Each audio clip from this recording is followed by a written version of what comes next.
ঐ দাদা কেনেকুৱা ধান কাটি একদম মজা বেলেগ ধান হৈছে ফাটাফাটি বিঘাত কিমানকৈ হ'ব মোটামুটি 15-16 এই বঢ়িয়া বঢ়িয়া এইটো কি ধান বুলি কয় এইটো বন্নি বন্নি আপোনালোকে হয়তো গমেই বেছি গাইছ বন্নিৰ দাম কিমান কিমান চলি আছে মোন এতিয়া এতিয়া 1200 দমে পিঠা খাব পৰা যাব নেকি একদম এই বঢ়িয়া এইটো কি পিঠা বনাবি এইটো আমাৰ মানে মাঘ বিহুত তিল্লা পিঠা বুলি কয় হা এই তিল্লা পিঠা বনোৱা হ'ব তো দমে এক গেলে বেছি দিন নাই বেছিদিন নাই দমে কাৰণে প্ৰস্তুতি চলি আছে অকল এইগিলা বন্নি ধান এইগিলা চব সোণা বৰ্তমান সেইবিলাক চব বন্নি ধান এইগিলা সোণা চব দাম বহুত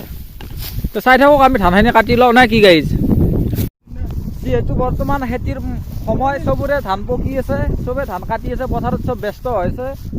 আমাৰো এই ধান কাটি আছোঁ আমি বৰ্তমান আমাৰ এই বিছমুঠি ধান বহুত চাপা আৰু আজি আমাৰ ধান কাটা শেষ হ'ব 3 নম্বৰ দিন তো ধানখিনি শেষ কৰি লওঁ আপোনালোকক দেখুৱাই আছোঁ ধান কাটাতে জীয়াৰ কি হৈছে গাইজ কঁকালৰ বিহে ভৰিৰ বিহে দে কাটি আছোঁ গাইজ দেচোন দেখুৱাই আছোঁ হেল্ল' গাইজ আমাৰ বিছমুঠি ধানখিনি কাটা চেছ এতিয়া আমি কাটিম জহা ধান আপোনালোকক দেখুৱাই আছোঁ জহা ধান অলপ ৰৈছোঁ এইটো জহা ধানখিনি কাটা শেষ কৰিলে দেখুৱাই আছোঁ তো বন্ধুসকল এতিয়া টাইম হ'ল 1:25 বজাৰ লগে লগে আমাৰ কাৰণে পথাৰৰ পৰাই চাহ আনিছে অলপ গতিকে আমাৰ কৰ্মীকেইটাক দেখুৱাই দি আছোঁ এইটো আমাৰ ভায়া ফটিক ভায়া হাই কৰি দি এইটো আমাৰ কলো ভাই এই চাহ বাকী আছে তে চাহখিনি খাই লৈ দেখুৱাই আছোঁ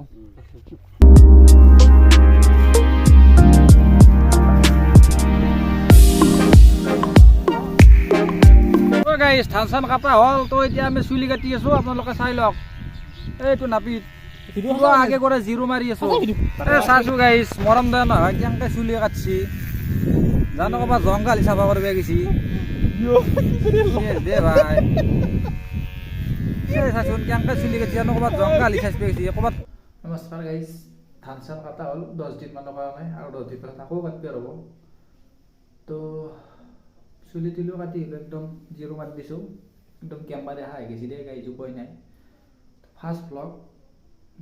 বেয়া লাগিব পাৰে একো নাই ভিডিঅ'টো ভাল লাগিলে লাইক এটা কৰি দিবি চেনেলটো ছাবস্ক্ৰাইব কৰি দিবি আৰু ভিডিঅ'টো শ্বেয়াৰ কৰি দিবি আৰু কমেণ্ট এটা চবেই দিবি দেই ধন্যবাদ বাই